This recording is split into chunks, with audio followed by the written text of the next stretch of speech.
2 on how I fell for a pathological liar. Being in this abusive relationship, I felt completely alone. I stayed with him for a while longer, but it all built up to this one moment. I told him that I was so tired of him hurting me that I was just gonna hurt myself. And he responded with, "You don't know anything about pain," and he locked me in a room. He pulled out a gun and pointed it to me and handed me a knife. He said if I wanted to just kill myself, just go ahead and do it. Obviously I didn't, but this was just another form of his psychological abuse. While I didn't leave him that night, I soon moved to Arizona to get away from him. For the first time, I was alone and without him, but I was able to help myself. I started working out, reading self-help books, meditating, and fixing my mind. I went from me begging him to stay to him begging for me back. The message that I have is that no matter how alone you feel, the person that can help you all along is yourself. Please take the time to find your own inner peace and never let anyone blind you from what you deserve. Show some love to the girl who sent in this story. And if you guys have a story that you would like to share, follow me and DM me on Instagram. My ex threatened to kill me and then shut down the school with a bomb threat.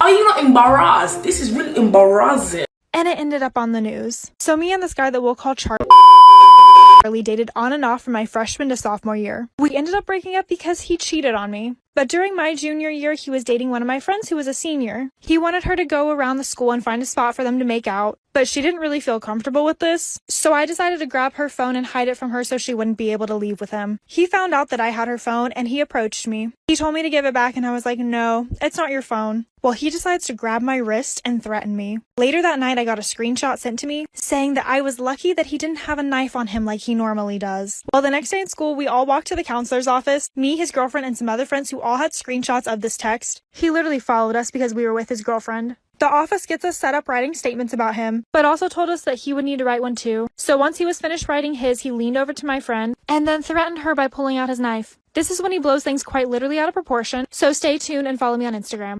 Storytime part 2, my ex threatened to kill me and then shut down the school with a bomb threat. So after he turns around and threatens my friend who's helping report him, he rushes out of the building and we turn and tell the office lady what he just said. She tried to call for him to get him to come back, but instead he ended up just bolting across the campus. They released my friends and I to go back to class, and everything was normal for about 2 class periods, but then in the hallway on our way to our 3rd period, they made everyone evacuate to the fields.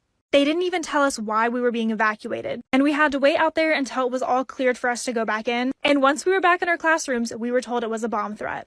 Everyone ended up finding out that it was Charlie who made this threat. It actually came out that he was threatening people with an unknown substance in a vial that he kept in his backpack. Come to find out, it was just makeup, like powdered makeup, that was unmarked.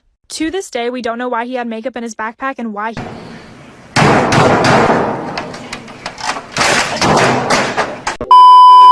he was saying that it was a bomb, but it was literally all reported on the local news in our city. Follow me for more story times and add me on Instagram for more content. Story time about my extremely toxic best friend. We'll call her Kim. So Kim was always extremely obsessive with me. She would always question me anytime I was hanging out with someone that wasn't her. I thought it was maybe just some sort of codependence, but then I realized how toxic she was after I got a boyfriend. The second that I told her, she was like, "We have to test him. We have to see if he'll cheat on you."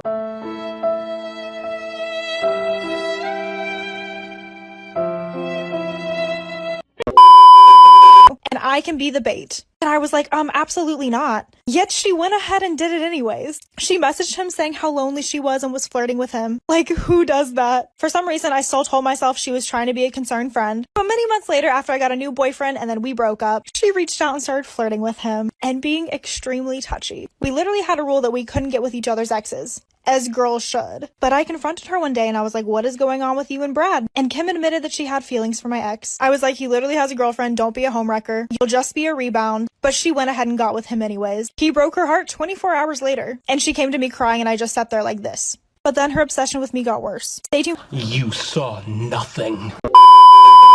Story time about my extremely toxic best friend. So for weeks, she was still hung up over hooking up with my ex. And anytime I was talking to someone else, she would always ask if it's a boy or a girl, and then she would go out of her way to be close with them. So at this point, we pretty much just had the same friend group. Everything was shared between us. She was completely obsessed with whoever I was in a relationship with at the time. She would ask so many questions, accuse me of stealing her crushes, and would go through my phone. When she would read through my text, she would give me a whole entire lecture afterwards about how she'd never say or do the things that I do. I told her that I was just trying to have normal conversations with these guys. She also started talking about my body a lot. Kim would talk about how she was too flat and she wanted and then obsess over it for days. She even had the audacity to try to get other people to spread rumors about me. She did everything in her power to make the people that were close to me hate me. Thankfully, she is now officially out of my life and annoying another girl. Choose your friends wisely, and if you guys have a story that you'd like to share, follow me and DM me on Instagram. Story time about how I found out my dad was hooking up with other men on Craigslist. To provide a little bit of backstory, when my sister was 16, she came out as bisexual. My dad, being homophobic and conservative, kicked her out.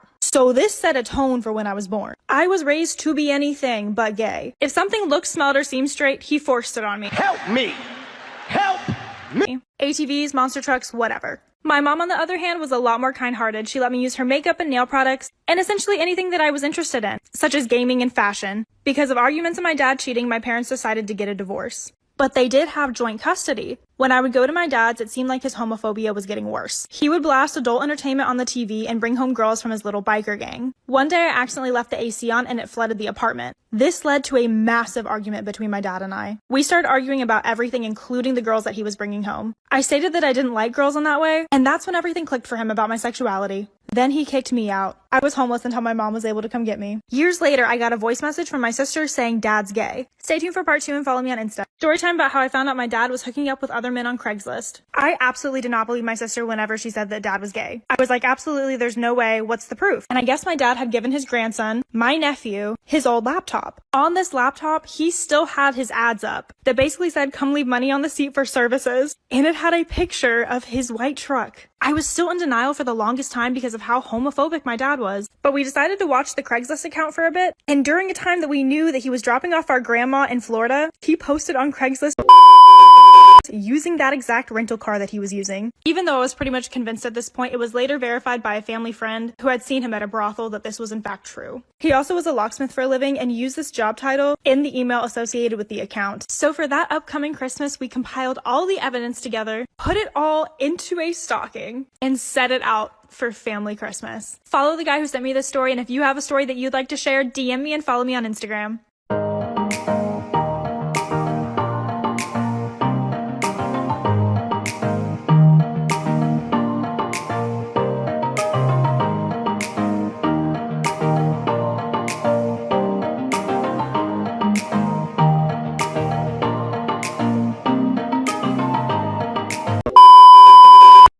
Are you not ashamed of yourself? Bye, sisters.